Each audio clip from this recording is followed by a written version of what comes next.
जी बच्चों, कल हमने कुछ एंट्रीज देखी थी। अब हम देखेंगे कि अगर ये एंट्रीज इंटीग्रेटेड अकाउंट्स में हो, यानी कि जहां हम कंबाइंड एंट्रीज कर रहे हैं फाइनेंशियल की और कॉस्ट की, और अगर ये इंटरलॉकिंग अकाउंट्स हों जहां पे हम सेपरेट बुक्स मेंटेन करते हैं फॉर फैक्ट्री और सेपरेट बुक मेंटेन करते हैं फॉर हेड ऑफिस। अगर ये सेपरेट बुक्स होंगी तो फिर क्या एंट्री होगी। कल हमने एक सिंगल बुक्स में तो एंट्रीज को अंडरस्टैंड कर लिया था, उन्हीं को आज हम देखेंगे कि कितनी आसानी से ये दोनों जगह पे रिकॉर्ड होती हैं। जी बेटा, जैसे हमारे पास पहली एंट्री है मटेरियल परचेज फ्रॉम सप्लायर। जब भी हम सप्लायर से मटेरियल परचेज करते हैं, हमें एंट्री पता है मटेरियल अकाउंट डेबिट और अकाउंट्स पेएबल क्रेडिट। ठीक है, ये हमारी बेसिक एंट्री है। तो हमारे पास जब सेपरेट अकाउंट्स मेंटेन किए जाएंगे तो इसका कैसे ब्रेकअप होगा, इसको हमने सामने इसके कंपैरेटिव फॉर्म में शो किया है। देखिए, मटेरियल कहाँ पे जाके रिकॉर्ड होगा? फैक्ट्री में। ठीक है, क्यों रिकॉर्ड होगा कि मटेरियल का जो स्टोर रूम है, वेयर हाउस है, वो फैक्ट्री में होगा। तो इसका जो फर्स्ट पार्ट है ना, ये चला गया फैक्ट्री में, और अकाउंट्स पेबल पे करना है किसने? हेड ऑफिस ने। तो इसका ये सेकंड जो पोर्शन है ये चला जाएगा हेड ऑफिस में। हेड ऑफिस की बुक्स कहलाती हैं जनरल लेजर और फैक्ट्री की बुक्स कहलाती हैं फैक्ट्री लेजर। ओके, ठीक है बच्चों, यहाँ तक ये बात होगी। फिर इसके बाद आते हैं इंटीग्रेटेड अकाउंट्स में। ये एंट्री है material account debit, accounts payable credit, क्योंकि फाइनेंशियल और कॉस्ट एक ही जगह पर रिकॉर्ड हो रही है। जबकि फैक्ट्री में जो फैक्ट्री से रिलेटेड अकाउंट्स होंगे वो फैक्ट्री में मेंटेन होंगे, और हेड ऑफिस से रिलेटेड जो अकाउंट्स होंगे वो हेड ऑफिस में मेंटेन होंगे। फैक्ट्री में कौन कौन से अकाउंट मेंटेन होंगे? मटेरियल का, वर्क इन प्रोसेस का, फिनिश गुड्स का, और लेबर का, और फैक्ट्री ओवरहेड का। ये हमारे जो अकाउंट्स हैं जो फैक्ट्री से रिलेटेड हैं, कौन कौन से? Material, labour, FOH, work in process and finish goods, वो यहाँ पे डील होंगे। और accounts payable, account receivable, cost of goods sold, वो हमारे अकाउंट्स हेड ऑफिस में मेंटेन होंगे। ओके,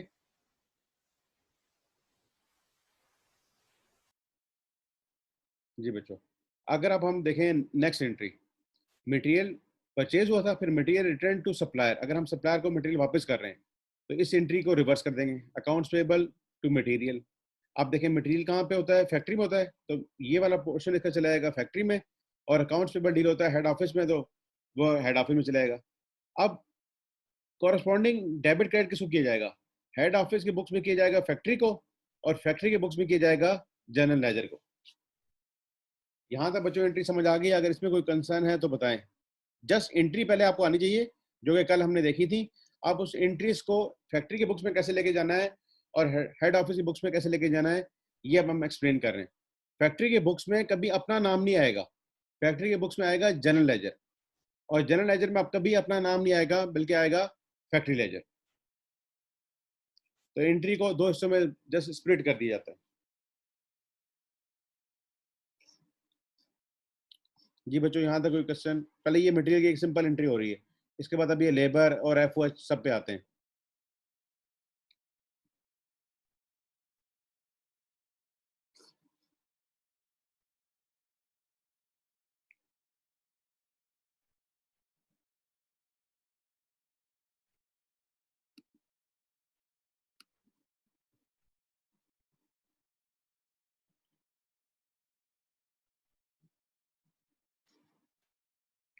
जी बच्चों, ये है हमारे पास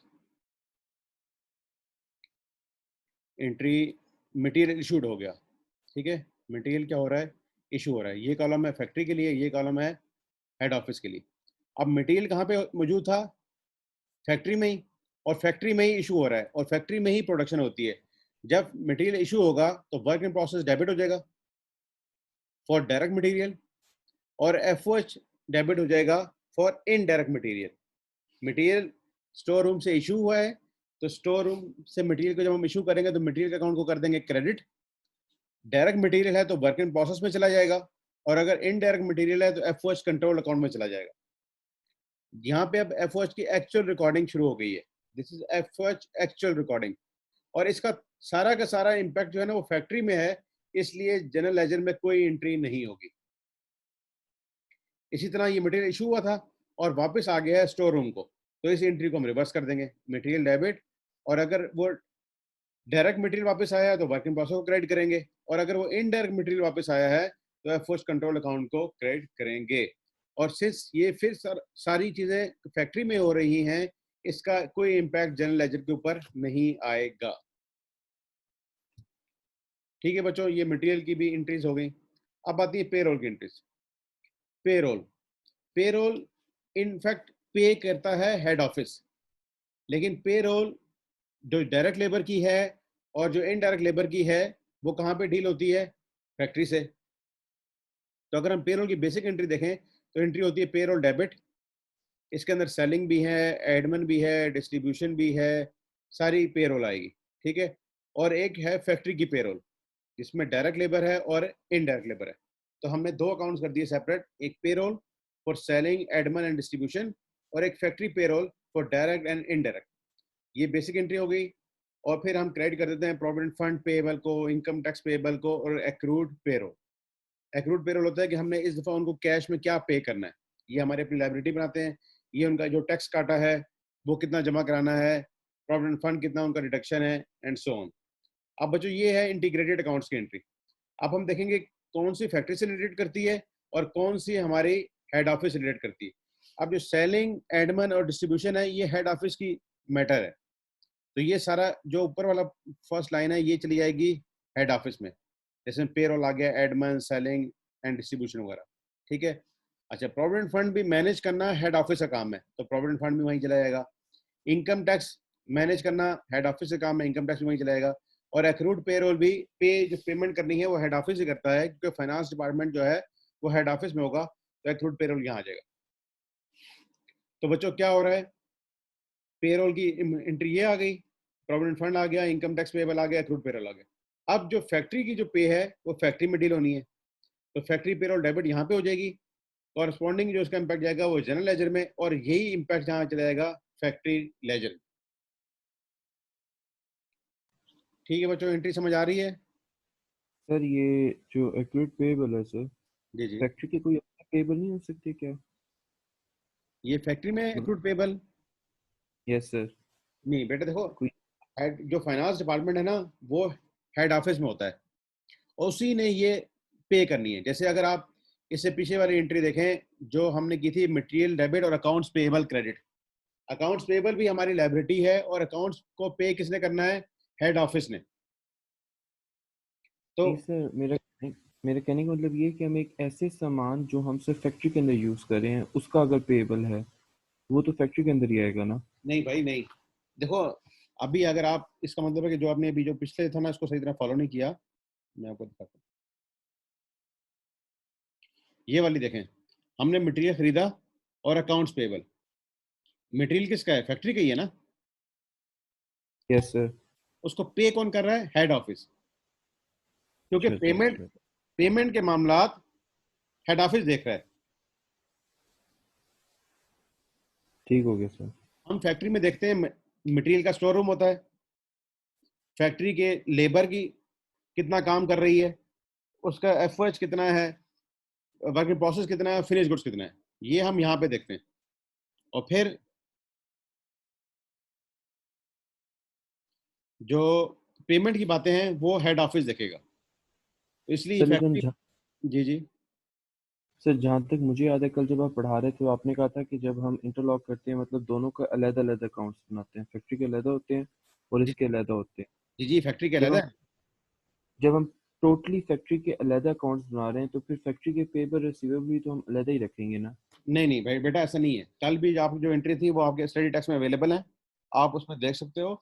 हमने फैक्ट्री में जो अकाउंट्स मेंटेन होते हैं वो कौन कौन से हैं, दोबारा बता रहा हूँ, material, labour, FOH, work in process and finish goods, ये फैक्ट्री में डील होते हैं।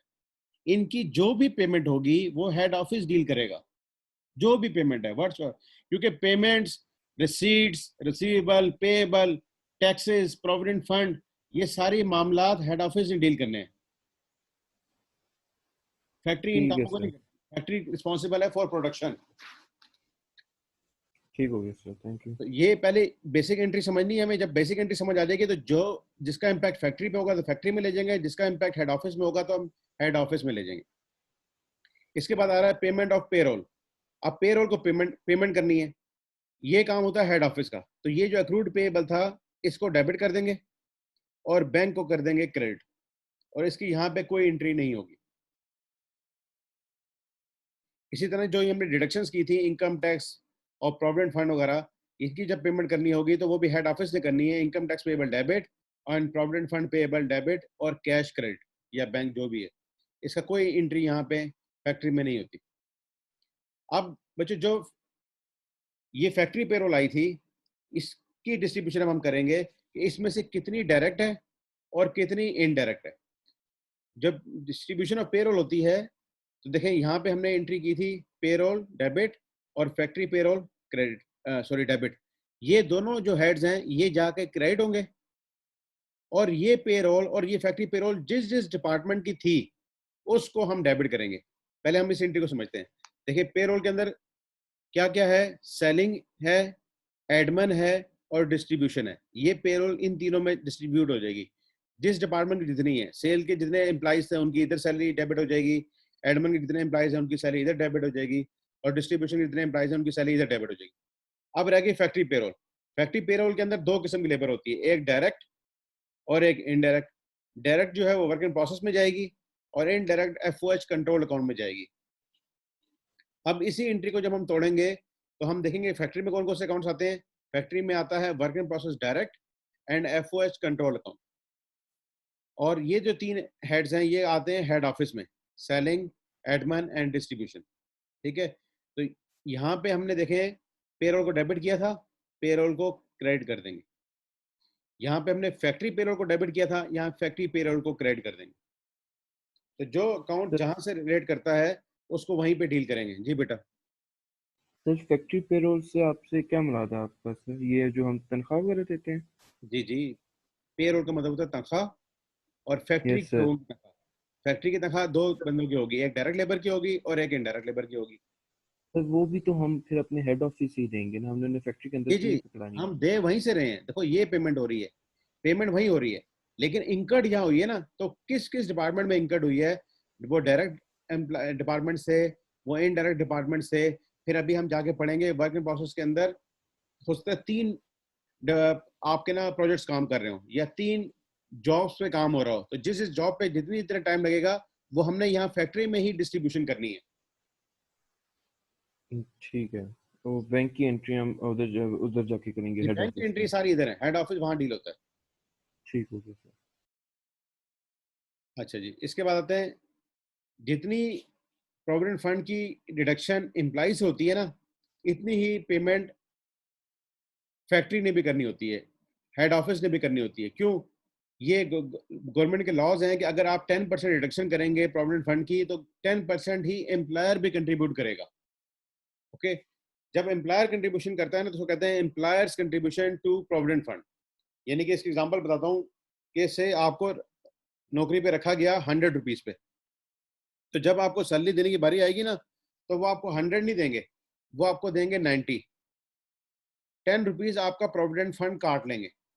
क्यों काटेंगे? जब आपकी रिटायरमेंट होगी या जब आप जॉब छोड़ के जा रहे होंगे उस वक्त वो पैसा सारा आपको देंगे। जो हर महीने 10-10 रुपए काटते रहेंगे ना वो इकट्ठे आपको बाद में देंगे, अभी आपको देंगे 90, और वो 10 रुपीज हर महीने रिटेन करते रहेंगे। अब ये 10 रुपीज जो रिटेन हुए ना, आपको वापसी पे 10 नहीं मिलेंगे, बल्कि मिलेंगे 20। क्योंकि जब आप हर महीने 10 रुपए कटवाते हैं तो 10 रुपए एम्प्लॉयर ने भी आपके लिए कंट्रीब्यूट करने होते हैं। इनफैक्ट आप हर महीने सैलरी 100 रुपीज अर्न नहीं कर रहे होते, आप हर महीने सैलरी अर्न कर रहे होते हैं 110 रुपीज। 90 आपको मिल जाते हैं और 20 आपको मिलेंगे जब आप जॉब छोड़ के जाएंगे या जब रिटायर होंगे। उसमें से 10 रुपए आपके अपने होते हैं और 10 रुपए आपको एम्प्लॉयर ने कंट्रीब्यूट किए होते हैं। तो इसकी एंट्री बच्चों ये होती है work in process debit, FOH control account debit, selling admin distribution debit and provident fund payable credit. ये सारे जो हेड्स डेबिट्स हो रहे हैं ये वो वाले हेड हैं जिन पे हमारा खर्चा हो रहा है। डायरेक्ट लेबर है तो वर्क इन प्रोसेस में, इनडायरेक्ट लेबर है तो एफओएच कंट्रोल अकाउंट में, सेल्स एम्प्लॉयज की है तो सेलिंग में, एडमिन एम्प्लॉयज की है तो एडमिन में, एंड डिस्ट्रीब्यूशन एम्प्लॉयज की है तो डिस्ट्रीब्यूशन में। ये सारे हेड्स डेबिट हो गए क्योंकि ऑर्गेनाइजेशन के लिए एक्सपेंसेस डेबिट होते हैं और ये ऑर्गेनाइजेशन ने पे करने हैं जब उनकी रिटायरमेंट होगी या जब वो जॉब छोड़ के जाएंगे, तो till that time it is liability. तो ये बेसिक एंट्री बनी बच्चों। अब इसमें से जो फैक्ट्री में डील होने हैं वो फैक्ट्री में डील होंगे और जो हेड ऑफिस में डील होने हैं वो हेड ऑफिस में डील होंगे। हेड ऑफिस में देखें, पहले हम बात समझ लेते हैं। सेलिंग हेड ऑफिस में डील होते हैं, एडमिन हेड ऑफिस में डील होते हैं, डिस्ट्रीब्यूशन हेड ऑफिस में डील होते हैं। ये तीनों हम उधर लेंगे। और वर्क इन प्रोसेस डायरेक्ट जो लेबर है और इनडायरेक्ट लेबर, ये डील होते हैं फैक्ट्री में। लेकिन सिंस ये एम्प्लॉयर कंट्रीब्यूशन है तो हम इसको डायरेक्ट और इनडायरेक्ट में कैटेगराइज नहीं करते। इसके लिए हम जितना भी खर्चा आएगा इसको एफओएच अकाउंट में चार्ज करते हैं। बेशक डायरेक्ट लेबर के पैसे हों या इनडायरेक्ट लेबर के पैसे हों, ये एक्चुअल एफओएच के तौर पे हम इसकी रिकॉर्डिंग करते हैं।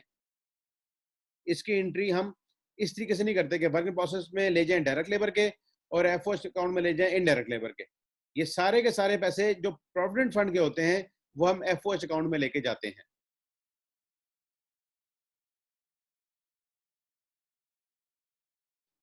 ठीक है बच्चों, ये एंट्री और इसकी नेचर समझ आई। What is contribution to provident fund by the employer? What is, जितने पैसे एम्प्लॉय कंट्रीब्यूट करता है प्रोविडेंट फंड के लिए, जैसे से आपकी सैलरी थी 100 रुपीज और 10 रुपीज आपने उस प्रोविडेंट फंड के लिए रिटेन कराए, तो आपको सैलरी फिलहाल मिलेगी 90 और 10 रुपीज आपके रिटेन कर लिए जाएंगे जो कि बाद में आपको रिटायरमेंट के टाइम पे या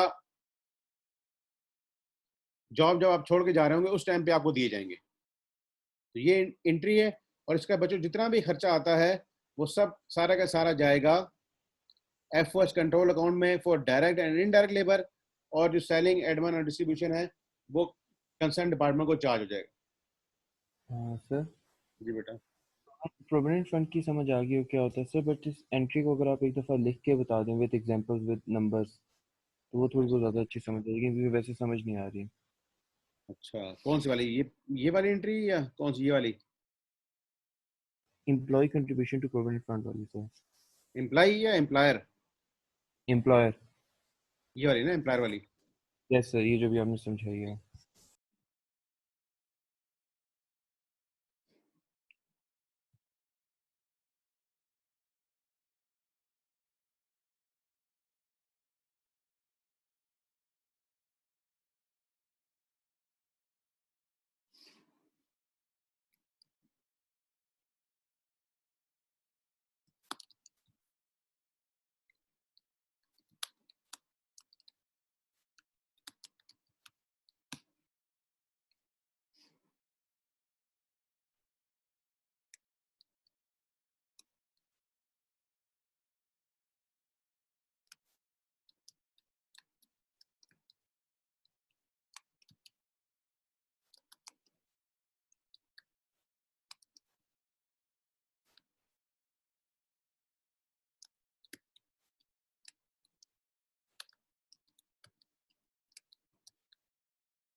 हमारे पास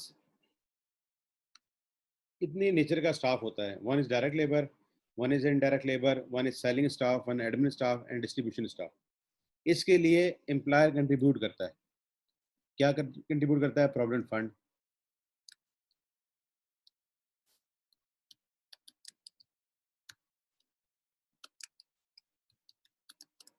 प्रोविडेंट फंड पेएबल, ठीक है।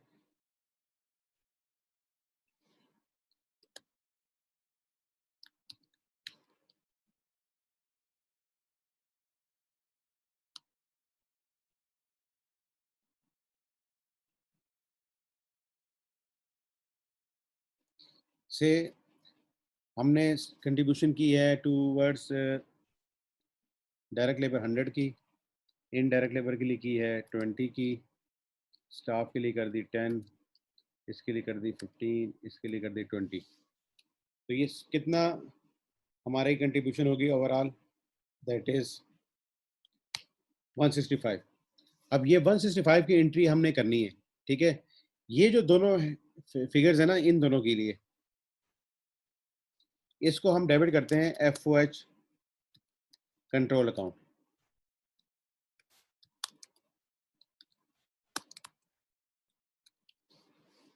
Both for direct labour and indirect labour. इसके लिए जब भी प्रोविडेंट फंड की कंट्रीब्यूशन होगी वो है डेबिट होगा एफओएच कंट्रोल अकाउंट। और जो सेल्स स्टाफ है, एडमिन स्टाफ है, डिस्ट्रीब्यूशन स्टाफ है, इनके लिए कौन सा है डेबिट होगा? इसके लिए सेलिंग एक्सपेंसेस, इसके लिए एडमिन एक्सपेंसेस और इसके लिए डिस्ट्रीब्यूशन एक्सपेंसेस। ठीक हो गया सर, थैंक यू। ठीक है। और फिर जब पेमेंट की बारी आएगी, जब प्रोविडेंट फंड किसी को देना पड़ेगा, कोई एम्प्लॉय रिटायर हो गया तो प्रोविडेंट फंड डेबिट हो जाएगा,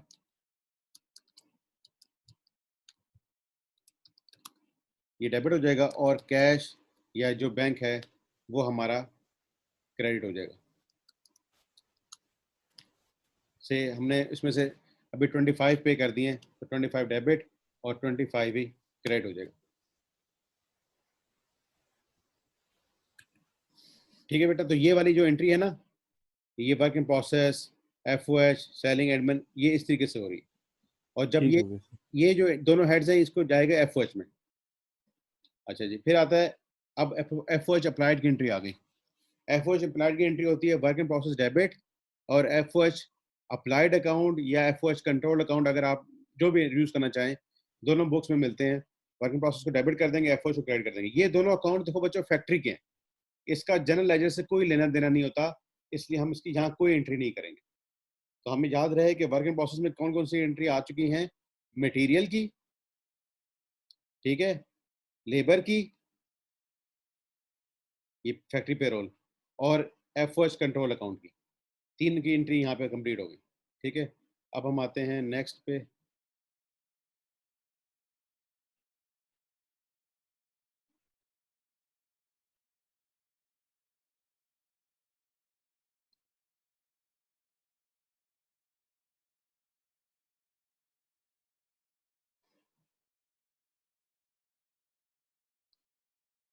जी, अब क्या हुआ बच्चों, गुड्स कंप्लीट हो गई और ट्रांसफर कर दी गई फिनिश गुड्स को। ठीक है, वर्क इन प्रोसेस में कब कब डेबिट होती है? जब मटेरियल इशू होगा तो वर्क इन प्रोसेस डेबिट होगा, जब पे रोल की एंट्री होगी तो वर्क इन प्रोसेस डेबिट होगा, जब अप्लाइड एफओएच होंगे तो वर्क इन प्रोसेस डेबिट होगा। जब चीज़ें कंप्लीट हो गई तो एंट्री होती है फिनिश गुड्स डेबिट और वर्क इन प्रोसेस क्रेडिट। ये दोनों हेड्स भी जो है ना वो फैक्ट्री के हैं, तो ये फैक्ट्री में ही डील होंगे, इनकी हेड ऑफिस में कोई एंट्री नहीं होगी। ओके, फिर आता है cost of sales. Cost of sales जो है ना ये हेड ऑफिस का अकाउंट होता है हमारा। जो फैक्ट्री में काम है ना वो फिनिश गुड्स तक है।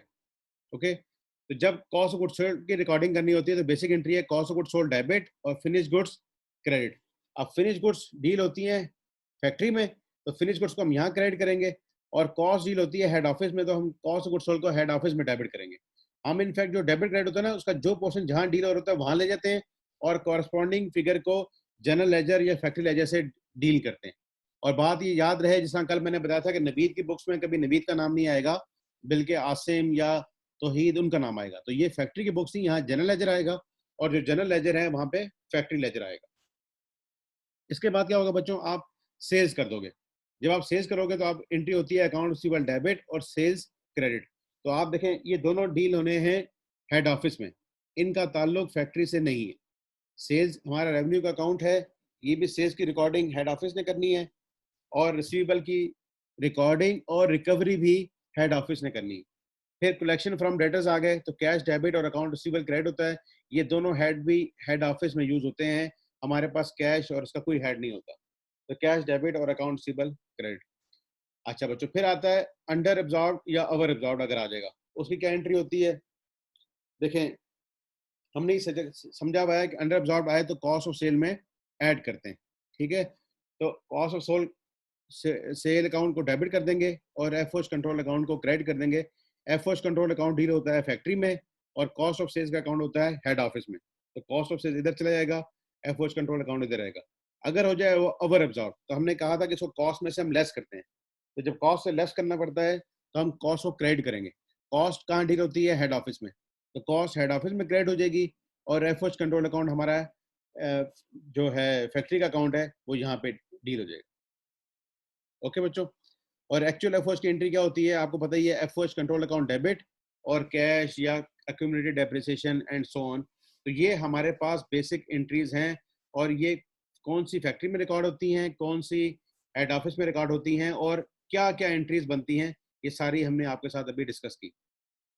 तो बच्चों इसमें कोई क्यूरी है तो बताएं, और फिर हम 5.5 जो क्वेश्चन था क्वेश्चन बैंक का, वो जाके देखते हैं, उसमें भी सेम इसी तरीके से एंट्रीज की जा रही। इसमें कोई कंफ्यूजन, कोई एक्सप्लेनेशन चाहिए तो बच्चों सारे बच्चों बताओ, ताकि हम इन एंट्रीज को एक दफ़ा दोबारा देख लें और फिर आगे चलें। कल हमने ये वाली एंट्रीज देखी थी सारी, ये अब हमने देखा है कि उसको फैक्ट्री में किस तरह डील किया जा रहा है और हेड ऑफिस में कैसे डील किया जा रहा है।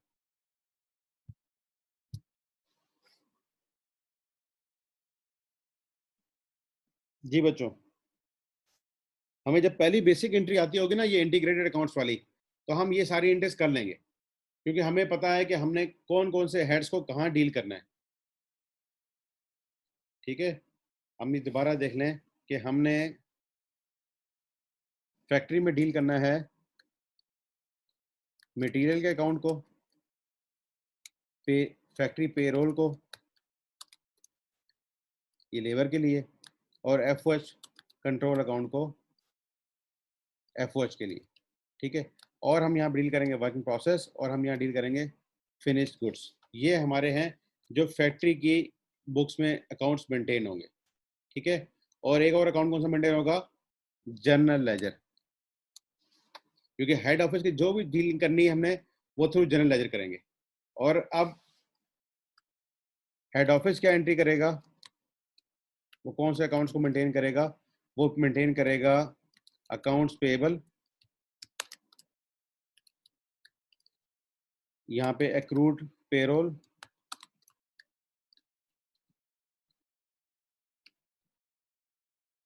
ठीक है बच्चों, प्लस यहाँ पे आ जाएगा प्रोविडेंट फंड पेएबल, और आ जाएगा इनकम टैक्स पेएबल। किसी किसी किताब में आपको मिल सकता है कि कहीं पे सोशल सिक्योरिटी की भी आप डिडक्शन करते हैं। हमारे मुल्क में जैसे इसको कहा जाता है EOBI, employees old age benefit institution है, इसकी कोई ड्यूज होते हैं। हम ये मुख्तलिफ हमारी हेड्स हो सकते हैं, प्रोविडेंट फंड का, इनकम टैक्स का, सोशल सिक्योरिटी का, EOBI का। अगर आप अमेरिका में जॉब जाके करेंगे तो वहाँ पे डिफरेंट स्टेट्स हैं, उन सब के अपने अपने ड्यूज हैं, तो वो आपको डिडक्शन करनी पड़ती है और फिर आपको उनके पास जमा कराने पड़ते हैं।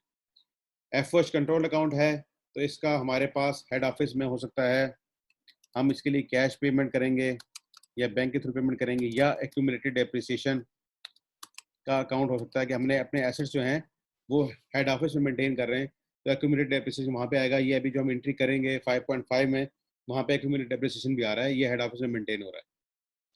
ठीक है बच्चों, इसके अलावा जो हेड ऑफिस में मेंटेन होंगे, वो अकाउंट होगा कॉस्ट ऑफ सेल्स का, वो अकाउंट होगा सेल्स का, वो अकाउंट होगा अकाउंट्स रिसीवेबल का, वो अकाउंट होगा प्रॉफिट एंड लॉस का,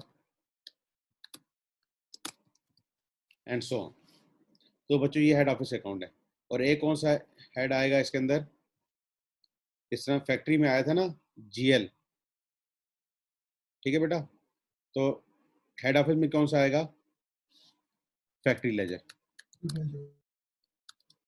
ठीक है, यहाँ पे आएगा फैक्ट्री लेजर, और हेड फैक्ट्री में आएगा फैक्ट्री लेजर, हेड ऑफिस में फैक्ट्री लेजर, और फैक्ट्री में जनरल लेजर। ठीक है, ये बात आपके जहन में रहे, तो इससे आपको क्लियर डिमार्केशन पता लग गई कि फैक्ट्री में हमने कौन कौन से अकाउंट्स मेंटेन करने हैं और हेड ऑफिस में कौन से अकाउंट मेंटेन करने हैं। ठीक है बच्चों, अब हम आगे देखते हैं जो ये था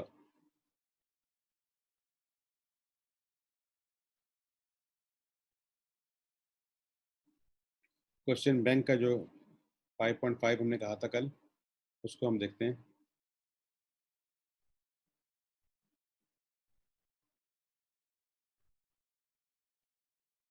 ये 5.5 अवेलेबल है पेज नंबर 28 पे।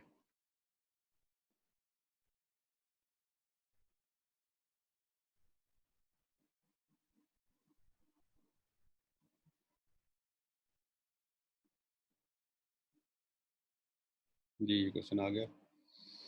इसका हमने देखना है बी पार्ट, ठीक है। ये 5.5 है, इसका हम देख रहे हैं बी पार्ट। जी बेटा, देख लेते हैं हमसे रिक्वायर्ड क्या है पहले। Required to prepare journal entries to record all the above transactions in SL's factory ledger and general ledger for the month of February 2000 X4। तो आपसे ट्रांजेक्शन मांगी जा रही हैं फैक्ट्री लेजर में और जनरल लेजर में, ठीक है। आए अब हम एंट्रियां देख लेते हैं कौन कौन सी एंट्रीज हैं। Sapphire Limited fabricates parts for auto manufacturers and follows job order costing. इनके यहाँ जॉब ऑर्डर कॉस्टिंग हो रही है, अभी ये नेक्स्ट चैप्टर है हमारा, इंशाल्लाह ये जॉब ऑर्डर कॉस्टिंग आएगा। बहरहाल अभी फिलहाल हम देखते हैं कि हमने कैसे रिकॉर्डिंग करनी है। The companies head office is situated in Lahore but the factory is in Karachi. A separate set of records is kept at the head office and at the factory। तो ये आपको पता लग गया, ये इंटरलॉकिंग अकाउंट्स हैं, ये इंटीग्रेटेड अकाउंट्स नहीं है। Following data were extracted from SL's record for the month of February 2000 X4।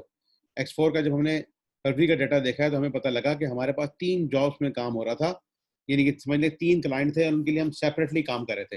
This is for client A data, this is for client B data and this is for client C data. Material issue to production, material X हमने ए के लिए issue किया है 40,000, सी के लिए किया है 10,000। मटेरियल वाई बी के लिए किया 75,000 और सी के लिए 25,000। इससे डायरेक्ट लेबर आवर्स वर्कड हैं कि हमने हर एक में कितने कितने आवर्स काम किया है, और ये लेबर रेट भी दे दिया गया कि ए डिपार्टमेंट में हम जो लेबर को पे कर रहे हैं वो 75 है पर आवर, और ये हमारे पास आवर्स हैं। तो हम इससे जब मल्टीप्लाई करेंगे तो हमारे पास फैक्ट्री की पेरोल आ जाएगी, ये इस डिपार्टमेंट के लिए आ जाएगी, ये इस डिपार्टमेंट के लिए आ जाएगी एंड सो ऑन, ठीक है। तो यहाँ तक जो क्वेश्चन हमारे सामने आ रहा है उसकी हम एक पिक्चर ले लेते हैं ताकि हमें वापस इस क्वेश्चन की तरफ बार बार ना आना पड़े। अच्छा जी, डाटा देख लेते हैं। और the other relevant information is as follows. Material purchase on account, यानी कि अकाउंट्स पेबल क्रेडिट पे हमने खरीदा है 100,000 units of material X at rate of 25 per unit and 150,000 units of material Y at ₹35 per unit, okay. तो ये purchasing की entry हमें करनी पड़ेगी। और आपको पता है मटेरियल परचेज होके जो जाएगा ना वो तो फैक्ट्री में जाएगा, लेकिन इसकी जो पेमेंट होगी क्योंकि ये ऑन अकाउंट्स है, ये हेड ऑफिस का मैटर होगा। अच्छा जी, the head office prepare the payroll and deducted 8% for payroll taxes. The payroll amounts to 3 million, out of which 1 million pertain to selling and administrative staff salaries. इसका मतलब है 2 million जो है वो हमारी फैक्ट्री की पेरोल है। After charging direct labor cost to each job, the balance amount of payroll cost was attributed to general factory overhead। जो यहाँ से हमारे पास फिगर आएगी ना लेबर की, वो हो जाएगी डायरेक्ट लेबर, ठीक है। जरा बच्चों आप कैलकुलेट करोगे ए बी सी पे कितने कॉस्ट आ रही है टोटल लेबर की।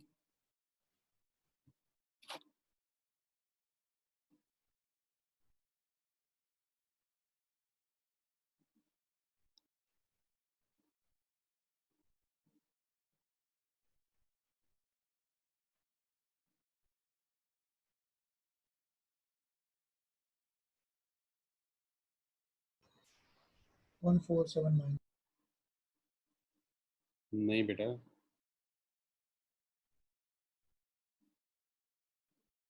टोटल का है सर आपने? ये जॉब देखो ए, जॉब बी, दोनों का 6,000 into 75, 9,000 into 60 plus and 15,000 into 65। ये टोटल का है ना आपने? जी जी।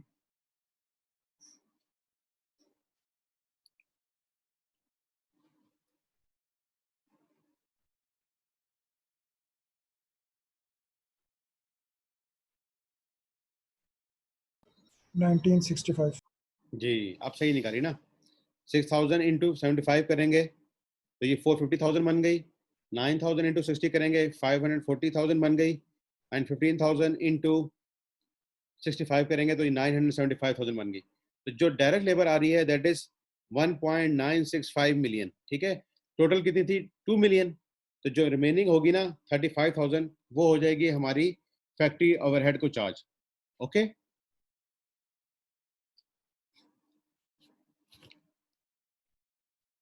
जी बच्चों बात समझ आई। मतलब सर इनडायरेक्ट को ना, इनडायरेक्ट लेबर। जी जी जी एग्जैक्टली। ठीक हो। तो ये हमारे पास डाटा दिया गया था, इसकी मैंने अभी पिक्चर ले ली है ताकि हमें इस क्वेश्चन के सेकंड पार्ट पे बातें। अच्छा जी, इसमें कहा गया है कि factory overhead was applied to job at 25 per direct labour hour. ये फैक्ट्री ओवरहेड को अप्लाई करने का तरीका बता दिया गया है।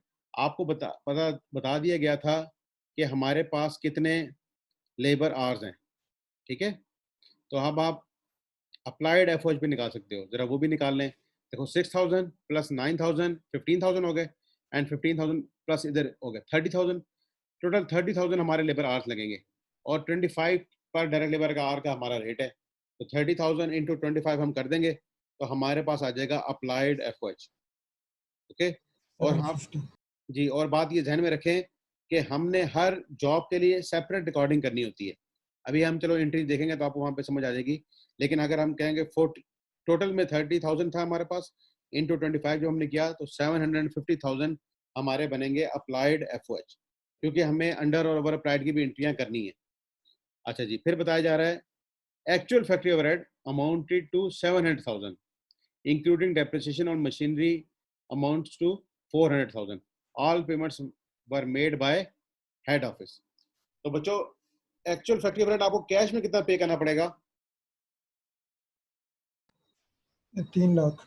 जी, क्योंकि 4 लाख तो हो गई डेप्रिसिएशन। तो जैसे हमने यहाँ पे कहा था कि हम एक्यूमुलेट डेप्रिसिएशन का अकाउंट भी हेड ऑफिस में ही मेंटेन करेंगे, और 3 लाख भी वो यहाँ से ही पे करेगा। तो ये भी एक्चुअल एफओएच की एंट्री है। एक्चुअल एफओएच में एफओएच कंट्रोल अकाउंट डेबिट होगा, कैश 3 लाख से क्रेडिट होगा, और एक्यूमुलेटेड डेप्रिसिएशन 4 लाख से क्रेडिट होगी। ओवर और under applied are close to cost of good sold account. यहाँ पे उसने बता दिया कि अगर ओवर अंडर अप्लाइड आएगा तो हम cost of good sold account को डेबिट करेंगे या क्रेडिट करेंगे। हमारे पास दो तरीके होते हैं, या तो हम cost of good sold account में ले जाएं या प्रॉफिट एंड लॉस अकाउंट में ले जाएं। यहाँ पे उसने हमें बता दिया कि हमने कहाँ लेके जाना है, cost of good sold account में। तो अगर अंडर अप्लाइड होगा तो cost of good sold account debit होगा और एफओएच क्रेडिट होगा, और अगर ओवर अप्लाइड होगा तो एफओएच डेबिट होगा और cost of good sold credit होगा। अंडर के केस में हमें कॉस्ट को बढ़ाना होता है तो हम कॉस्ट को डेबिट कर देंगे, और ओवर अप्लाइड के केस में हमने कॉस्ट को कम करना होता है तो कॉस्ट को क्रेडिट कर देंगे। अच्छा जी, अब हम 3 जॉब्स पे काम कर रहे थे। उसमें से 2 जॉब्स जो है ना वो कंप्लीट हो गई हैं। Jobs A and B were completed during the month. तो ये जॉब्स जो है ना अब ये वर्क इन प्रोसेस से निकल जाएंगी और ये फिनिश गुड्स में आ जाएंगी।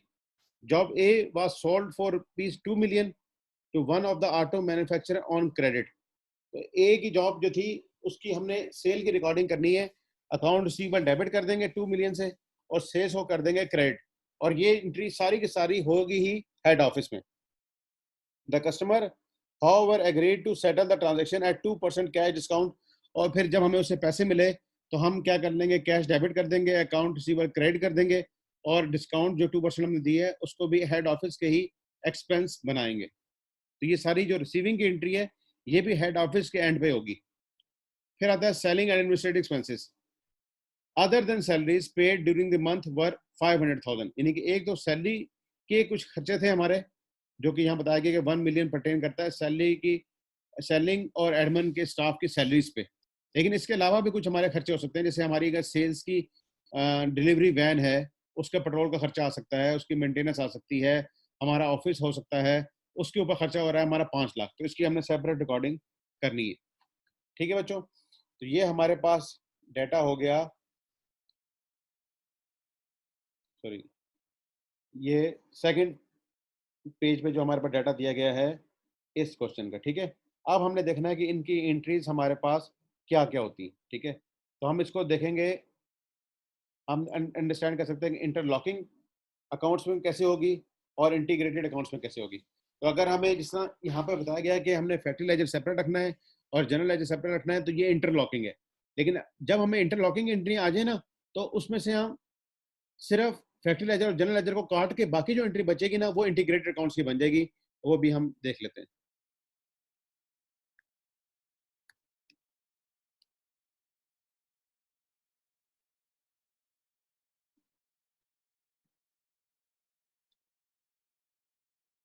जी बच्चों देखो, अब ये आ गए जनरल एंट्रीज। पहले एक तरफ आ गया फैक्ट्री लेजर और एक तरफ आ गया है जनरल लेजर।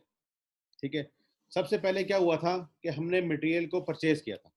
ठीक है, और अगर हम अपने क्वेश्चन को देख लें, हमने जो पिक्चर खींची है, जी बच्चों, हमने, अगर आप गौर करें तो हमने मटेरियल खरीदा था 100,000 units of material X at 25 and 150,000 units of material Y at 35। तो मटेरियल एक्स आ गया 100,000 इंटू 25 2,500,000 और मटेरियल वाई आ गया 150,000 इंटू 35 5.25 मिलियन या 50,000 हमारे पास ये डेबिट में आ गया। और इसकी पेमेंट किसने करनी है? हेड ऑफिस ने। तो आप यहाँ ट्रेड क्रेडिटर्स कर दो या अकाउंट्स पेबल कर दो। तो बेसिक एंट्री क्या है हमारी? मटेरियल डेबिट और अकाउंट्स पेबल क्रेडिट। तो मटेरियल डील होते हैं फैक्ट्री में, तो यहाँ पे मटेरियल आ गए, और पेमेंट डील होती है हेड ऑफिस में, तो क्रेडिट्स यहाँ पे आ गए। और कॉरस्पॉन्डिंगली हम जनरल लेजर और फैक्ट्री लेजर को आपस में रिकॉर्ड कर लेंगे।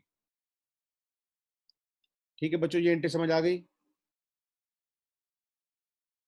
Yes sir. ठीक है शहबाज, आपको समझ आ गई? Yes sir. शाबाश, गुड। अच्छा जी, नेक्स्ट एंट्री पे आते हैं। पेरोल। हमने कहा था कि टोटल हमारी पेरोल कितनी थी? 3 मिलियन। उसमें से 2 मिलियन रिलेट करती थी फैक्ट्री से। तो फैक्ट्री में हम एंट्री कर देंगे, फैक्ट्री पेरोल कर दें या सिर्फ पेरोल कर दें 2 मिलियन। और सारी डील होती है हेड ऑफिस में। ठीक है, तो पहले हम हेड ऑफिस की एंट्री समझ लेते हैं कि फैक्ट्री लेजर में चली गई 2 मिलियन, सेलिंग एडमिन की थी 1 मिलियन, टोटल हो गई 3 मिलियन। आपको पता है कि उसने कहा था कि 8% हम टैक्स काटते हैं, तो 3 मिलियन का जब 8% लेंगे ना, वो बनेगा 240,000। तो 8% टैक्स कट दिया, इसका मतलब है 92% आपने अभी पे करनी है। तो आप स्ट्रेट अवे 3 मिलियन में से अगर ये माइनस करेंगे तो आपके पास आ जाएगी एंट्री एक्रूड पेरोल की। Accrued payroll. फिर एक्रूड पेरोल को आपने क्या करना होता है? पे करना होता है। तो एक्रूड पेरोल कर दिया डेबिट। टैक्सेस को भी आपने पे करना होता है, गवर्नमेंट को टैक्सेस को भी कर दिया डेबिट, और बैंक को कर दिया क्रेडिट। ये सारी की सारी जो एंट्री है ना, ये हेड ऑफिस में होगी, इसकी कोई एंट्री यहाँ पे नहीं होगी। अच्छा, पहली एंट्री क्या हुई? ये फैक्ट्री की तनख्वाह कितनी है? 2 लाख, 2 मिलियन। तो हमने पेरोल को डेबिट कर दिया 2 मिलियन से, और जनरल को क्रेडिट कर दिया 2 मिलियन से। तो ये एंट्री फैक्ट्री लेजर यहाँ आ गई 2 मिलियन, 1 मिलियन की अपनी, और ये एंट्री इस तरीके से बराबर हो गई। ठीक है बच्चों, ये एंट्री समझ आ गई? Yes sir. ठीक है, अब हम आते हैं, हमारे पास जो मटेरियल इशुएंस हुई थी फॉर 3 जॉब्स। आपको पता है जॉब ए थी, जॉब बी थी और जॉब सी थी। तो जिसके लिए जितना मटेरियल हमारे पास से इशू हुआ है उसकी हमने रिकॉर्डिंग करनी है। ठीक है, तो मटेरियल एक्स हमारे पास इशू हुआ था 1.25 मिलियन का, और मटेरियल वाई इशू हुआ था 3.5 मिलियन का। ठीक है, अगर हम अपने क्वेश्चन में देख लें तो हमें बताया गया है कि जो था ना क्वेश्चन में, अगर आप आए, ए था, उसके लिए हमने मटेरियल एक्स किया था 40,000 इशू। कितना इशू किया है? 40,000। तो एक यूनिट कितने का आता था बेटा? 25 का। ठीक है, एक यूनिट कितने का था? 25। तो 40,000 kg मल्टीप्लाई बाय 25 कितना बन जाएगा? 1 मिलियन। 40,000 इशू किया था हमने ए के लिए मटेरियल एक्स। ठीक है, बी के लिए हमने मटेरियल एक्स इशू किया ही नहीं था, और सी के लिए हमने मटेरियल इशू किया था एक्स 10,000 और वाई इशू किया था 25,000। तो 10,000 इंटू 25 कर देंगे और 25,000 इंटू 35 कर देंगे, तो ये हमारे पास आ जाएगी मटेरियल की इशुएंस की एंट्री। ठीक है बच्चा, ये एंट्री की वर्किंग आप समझ लें। वर्क इन प्रोसेस ए के लिए सिर्फ रॉ मटेरियल एक्स इशू हो रहा था, और वो कितना था? 40,000। तो 40,000 और 1 kg आता था 25 का, तो 40,000 इंटू 25 ये हमारे पास बन गया 1 मिलियन।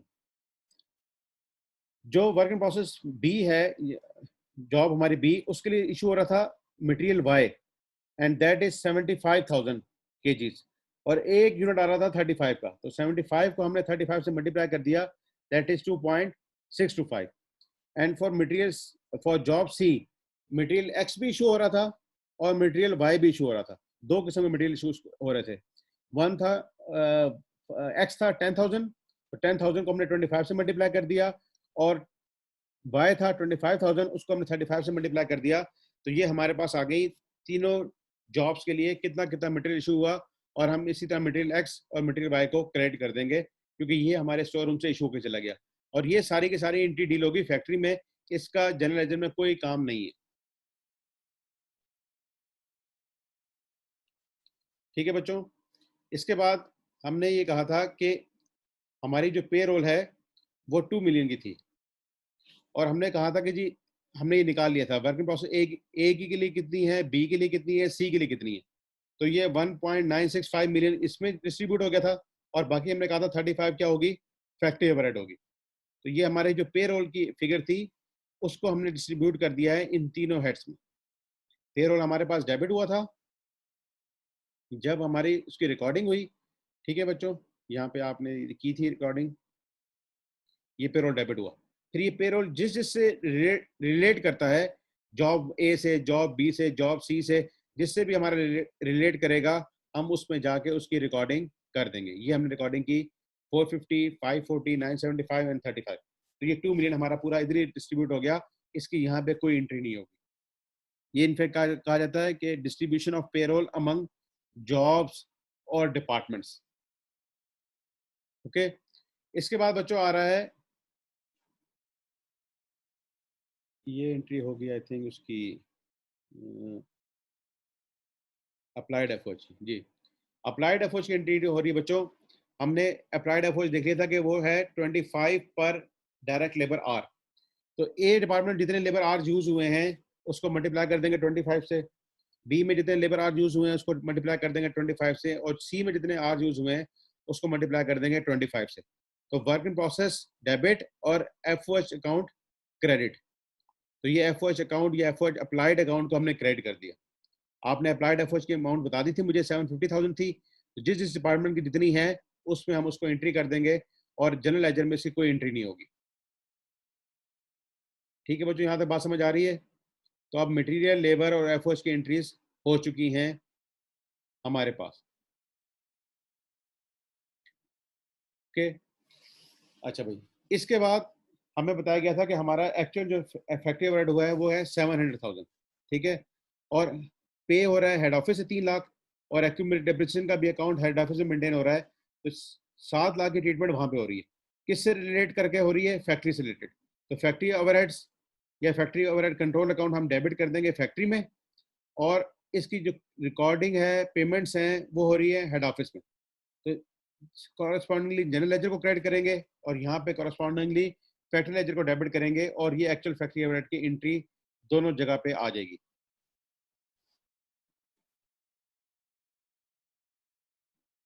ठीक है बेटा, एक्यूमुलेटेड डेप्रिसिएशन जो है वो सारे एसेट्स जो है ना वो हेड ऑफिस में मेंटेन किए जाते हैं, फिक्स एसेट रजिस्टर वहां पे रखा जाता है। तो एक्यूमुलेटेड डेप्रिसिएशन वहां पे इसलिए जा रही है।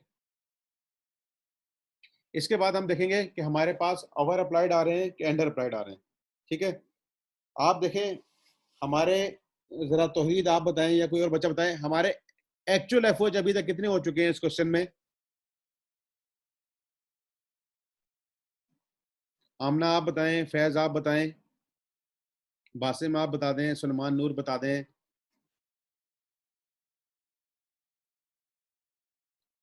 सर एक्चुअल तो ये 7 लाख ही है ना? बेटा 7 लाख तो ये है ना, और आप याद करो कि कुछ हमारी इनडायरेक्ट लेबर भी थी। यस सर, वो फैक्ट्री के जितने भी वो आए हैं वो इसमें ऐड हो जाएंगे। हाँ, वो कितनी थी याद है? याद नहीं है सर अभी। अभी भी देखो, अभी हमने एंट्री किया, मैं दिखाता हूँ आपको।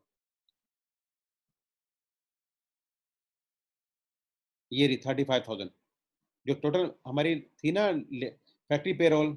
शाबाश बेटा, वो हमारे पास थी 2 मिलियन, और हमने डायरेक्ट लेबर निकाल ली थी 1.965 मिलियन, पहले आपसे कैलकुलेट कराई थी। और बाकी उसने कहा था कि वो क्या होगी, बाकी है इनडायरेक्ट लेबर 35। तो 35,000 ये हो गई, और 7 लाख हमारे पास ये हो गई। तो टोटल हमारी हो गई है 735, यानी कि एक्चुअल एफओच हमारा हो चुका है 735। और अप्लाइड एफओच बच्चों कितना था आपका?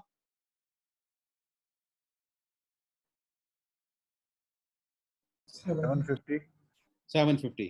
ठीक है, तो बात ये ध्यान में रहे कि सिर्फ हमारे एक्चुअल एफओच 7 लाख नहीं है। 7 लाख का तो उसने बताया ना कि 3 लाख हमने कैश पे कर दिया, 4 लाख हमारी एक्यूमुलेटेड डेप्रिसिएशन है। लेकिन एक बात ध्यान में रहे कि इनडायरेक्ट लेबर भी 35,000 की थी। तो टोटल हमारे पास जो एक्चुअल एफओएच बने वो बने 735, अप्लाइड हुए में है 750। ये आपके सामने 750 आपको आपने खुद पर डायरेक्ट लेबर आर के बेस पे निकाले थे। तो हमारे पास ओवर अप्लाइड आया कि under applied? Over. Over applied. जी ओवर अप्लाइड। और ओवर अप्लाइड आएगा तो कॉस्ट क्रेडिट होती है। तो देखो कॉस्ट को कर दिया क्रेडिट और एफओएच अप्लाइड को कर दिया डेबिट। कॉस्ट का हेड है हेड ऑफिस में, फैक्ट्री ओवरहेड का हेड है फैक्ट्री में। तो फैक्ट्री में यहाँ डेबिट हो गया, ये यहाँ पे क्रेडिट हो गया, और कॉरस्पॉन्डिंगली हम फैक्ट्री लेजर और जनरल लेजर की एंट्री कर लेंगे।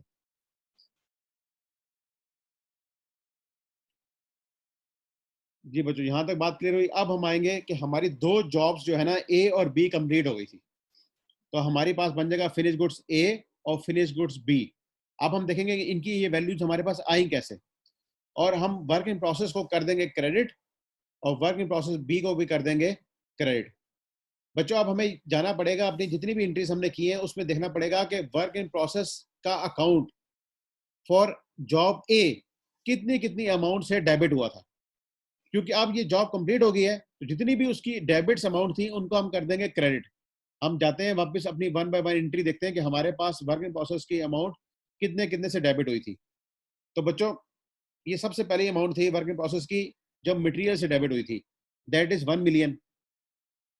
इसके बाद जब लेबर की एंट्री आई थी तो उसके ऊपर लेबर इंकर्ड हुई थी 450,000, तो ये 1.45 मिलियन हो गई। इसके बाद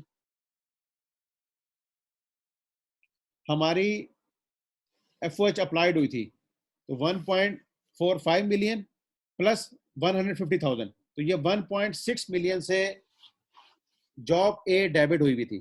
तो हम 1.6 मिलियन से ही इस जॉब को क्रेडिट कर देंगे और फिनिश गुड्स को डेबिट कर देंगे। ये हमने देखा फॉर जॉब ए।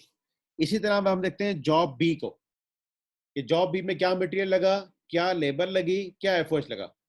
ये बच्चों मटेरियल की एंट्री है 2.625 मिलियन, ये लग गया है मटेरियल ऑन जॉब बी। इसको कैलकुलेट अपने पास रख लें, 2.625 मिलियन, ठीक है। अच्छा जी, फिर इसके ऊपर लेबर कितनी लगी है बच्चों, ये लेबर की एंट्री थी 540,000।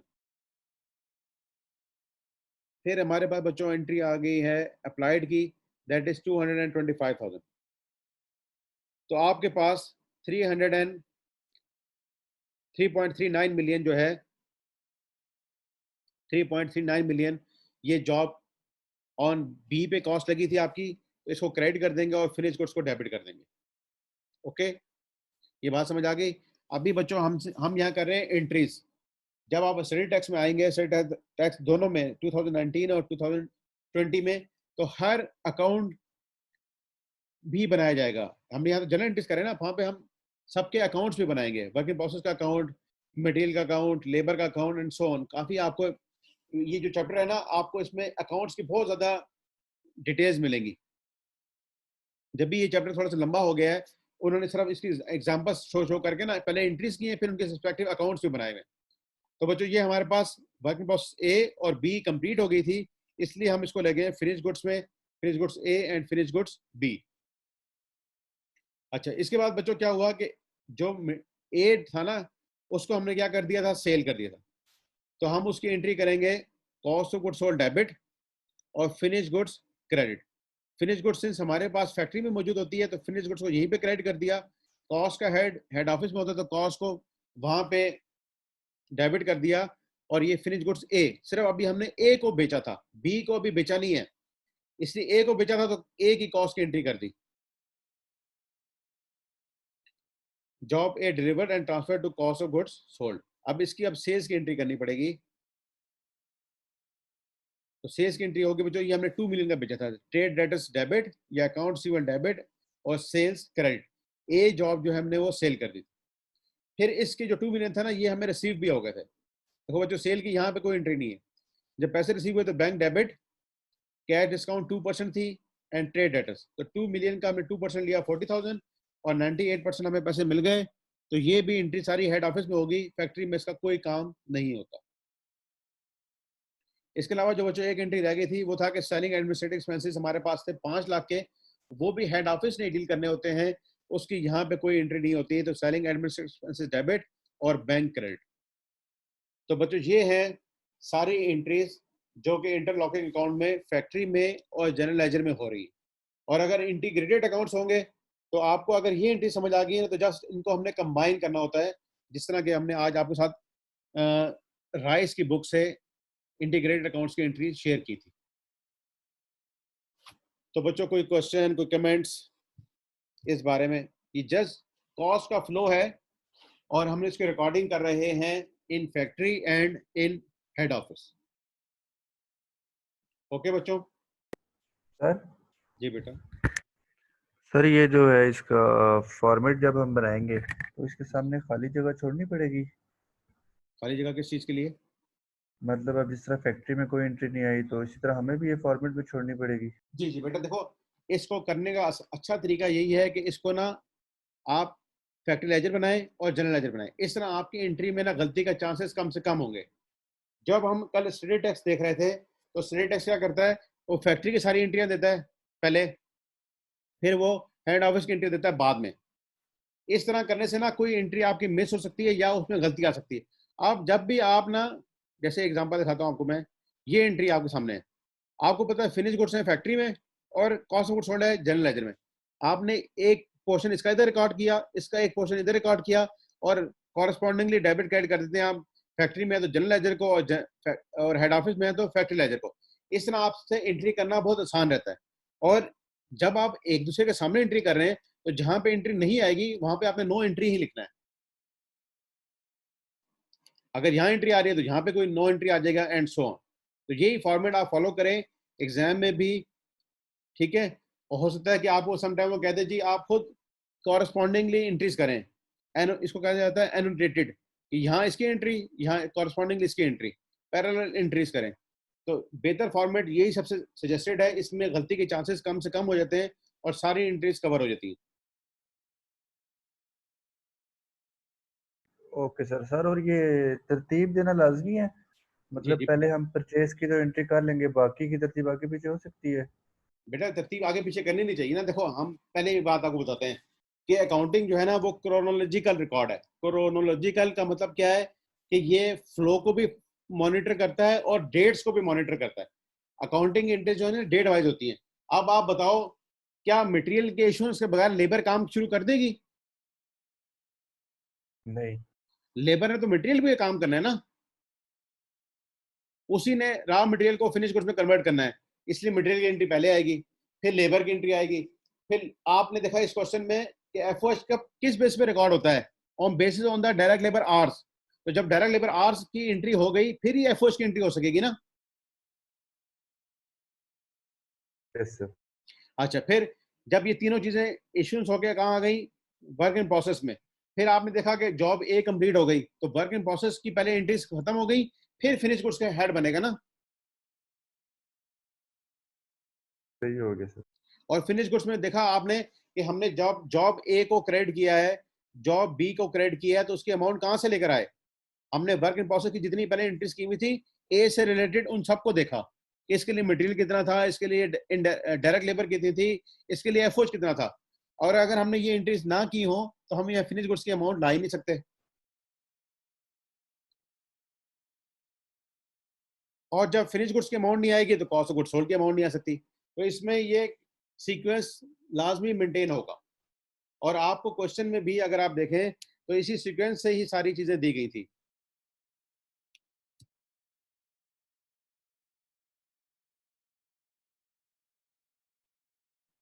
Okay sir, clear. ठीक है ना बात?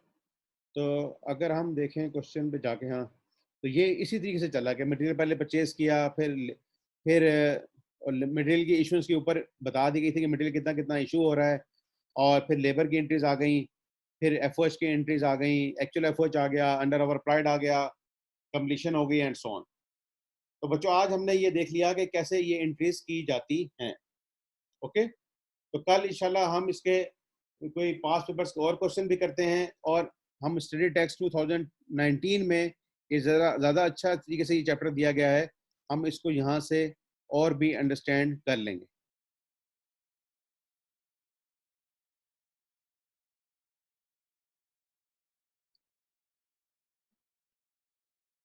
ये देखो मैं आपको दिखा रहा हूँ, सारे कई पेजेस पे तो सिर्फ अकाउंट ही बने हुए हैं, एंट्रीज हैं और अकाउंट्स हैं, एंट्रीज और अकाउंट्स, ये इंटरलॉकिंग चल रहा है, ठीक है। और उन्होंने कॉरस्पॉन्डिंगली नहीं दी, मसलन एक तरफ फैक्ट्री लेजर, एक तरफ जनरल लेजर की एंट्री नहीं दी, इन्होंने बस पहले फैक्ट्री की दी है फिर उसकी दी है, ठीक है।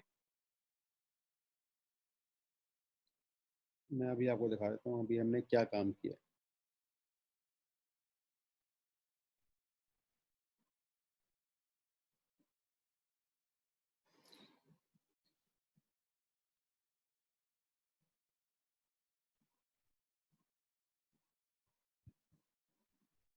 ये बच्चों अभी हमने काम किया है इंटरलॉकिंग अकाउंट्स के, फैक्ट्री के अंदर कौन कौन से हेड आ रहे हैं, direct material, direct labour, production overheads, work in process, finish goods and GL. यही बात मैंने आपको बताई थी अभी एक्सेल में। फैक्ट्री के अंदर material, labour, FOH, work in process, finish goods and GL. ये हमारे पास डायग्राम भी बनी हुई है, पेज नंबर 99 पे है इन सीमा सीए स्टडी टेक्स्ट 2019। ये फैक्ट्री के आगे बच्चों, और इसी तरह आप आके देखें नीचे, ये आ रहा है हेड ऑफिस के। अब हेड ऑफिस के अंदर कौन कौन से आ रहे हैं, कैश और पेबल्स का, फैक्ट्री लेजर आ रहा है, प्रॉफिट लॉस आ रहा है, सेल्स आ रही हैं, अकाउंट रिसीवेबल आ रहा है, एक्यूमुलेटेड प्रॉफिट आ रहा है, ठीक है।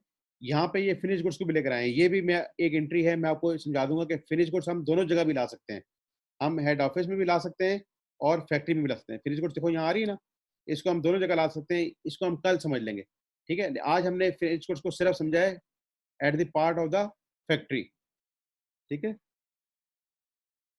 जब दोनों जगह लाना होगा वो भी मैं आपको समझा दूंगा। अच्छा, ये था इंटरलॉकिंग। और अगर होगा इंटीग्रेटेड तो फिर कैसे अकाउंट्स मेंटेन होते हैं, उसके लिए ये हमारे पास पेज नंबर है 92, इस पे इसकी डायग्राम बनी हुई है, इस डायग्राम को हम देख लेते हैं। ये है इंटीग्रेटेड बच्चों, जहाँ पे सारा कुछ एक ही जगह हो रहा है। क्या क्या, कैश पेबल भी, मटेरियल भी, लेबर भी, प्रोडक्शन ओवरहेड्स भी, नॉन प्रोडक्शन ओवरहेड्स भी, वर्क इन प्रोसेस भी, फिनिश गुड्स भी, प्रॉफिट लॉस भी, सेल्स और रिसीवेबल, सारा कुछ कहाँ पे हो रहा है, अंडर वन रूफ। तो ये कहलाता है integrated. This is available on page number 92, ठीक है। ये मैंने आपके लिए चीजें बनाई थी, मैं आपको दिखा देता हूँ, ये आप नोट कर लो। और अगर आप आज थोड़ा सा इसको रिव्यू कर लें तो हम मंडे को जाके ना इसका फर्दर एनालिसिस कर लेंगे। जी बेटा, ये इंटीग्रेटेड अकाउंट्स की जो एग्जांपल है अभी मैंने आपको दिखाई, that is available on page number 92, ठीक है। फिर इसके बाद इंटरलॉकिंग की जो एग्जांपल थी ना, जो दिखाई कि फैक्ट्री ऊपर आ रही है और नीचे जनरल लेजर आ रहा है, that is on page number 98। ये 92 पेज था। इसके बाद हम 98 पे अगर आए तो जो भी आपको पिक्चर दिखाई थी कि फैक्ट्री की क्या हो रही है, और दिस इज फैक्ट्री की कौन कौन से हेड्स इसमें आते हैं, ठीक है, और हेड ऑफिस के कौन कौन से हेड्स आते हैं। This is available on page number, I think मैं बताऊँ, इसकी जो एंट्रीज है ना, ये फ्लो दिखाया गया 100 नंबर पेज पे। फिर इंटरलॉकिंग की फैक्ट्री की क्या एंट्रीज हैं, ये अवेलेबल है पेज नंबर 103 पे। और इंटरलॉकिंग में जीएल की यानी हेड ऑफिस की एंट्रीज कहाँ पे अवेलेबल है, that is on page number 105। इन्होंने आमने सामने नहीं की हुई, 103 पे पहले फैक्ट्री की दी है और 105 पे जीएल की दी है। तो जो आज हमने 5.5 में क्वेश्चंस किया है, उसके अगर आपने इंट्रीज को और भी समझना हो तो ये स्टेट टेक्स्ट 2019 में पेज नंबर 103 पे जाके आपको फैक्ट्री की मिल जाएंगी और पेज नंबर 105 पे जाके आपको हेड ऑफिस की मिल जाएंगी, ठीक है बच्चों। कोई चीज़ पूछनी है तो बताएं। सर जी जी, सर ये जो न्यू स्टेट टैक्स है इसमें कहाँ पे, बस इसमें भी हैं ये चीज़ें? क्या चीज़? ये जो न्यू स्टेट टैक्स है सर, ये जी जी जी 2020 का, जी जी सर इसमें होंगी ये सारी एग्जांपल्स जो आपने बताई हैं? जी जी होंगी, इसमें भी हैं। तो आपके पास 2019 ओके का सर। स्टेट टैक्स नहीं है तो ये, सर वो पीडीएफ में पड़ा है। हाँ तो पीडीएफ में ही पढ़ लो ना, क्या हो गया। चलें सर, ठीक है, कर लेंगे।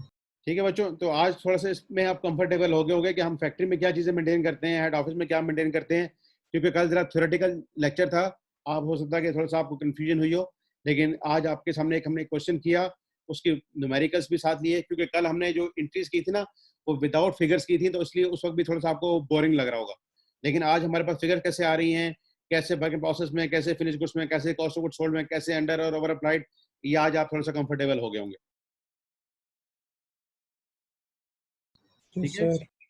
तो जो कोई और होमवर्क होगा मैं आपके साथ शेयर कर लूंगा। आप फिलहाल कोशिश करिएगा कि ये स्टडी टेक्स्ट 2019 से ये चीज़ें पढ़ लें, और कोई पास पेपर का क्वेश्चन अच्छा मुझे मिलता है जिसमें फैक्ट्री लेजर, जनरल लेजर अच्छा एक्सप्लेन किया गया होगा, वो भी मैं आपको होमवर्क के तौर पे दे दूंगा। अभी हमारे पास हफ्ता इतवार की जो छुट्टी आएगी उसमें आप उसको देख लेना। Okay sir. ठीक है फ्याजी, ओके शाबाश, सर। साथ साथ पढ़ो, सारे बच्चों साथ साथ चीज़ें पढ़ो। कहीं आपको लगता है कि हम तेज जा रहे हैं तो आप मुझे रोक सकते हो, लेकिन हमने साथ चलना है, ठीक है, और पास पेपर भी साथ साथ करते जा रहे हैं इसलिए। ओके बच्चों, अल्लाह हाफिज़, अस्सलाम वालेकुम व रहमतुल्लाहि व बरकातुहू। ओके सर, अल्लाह अल्लाह हाफिज़ हाफिज़। सर। अल्लाह हाफिज़। अल्लाह हाफिज़।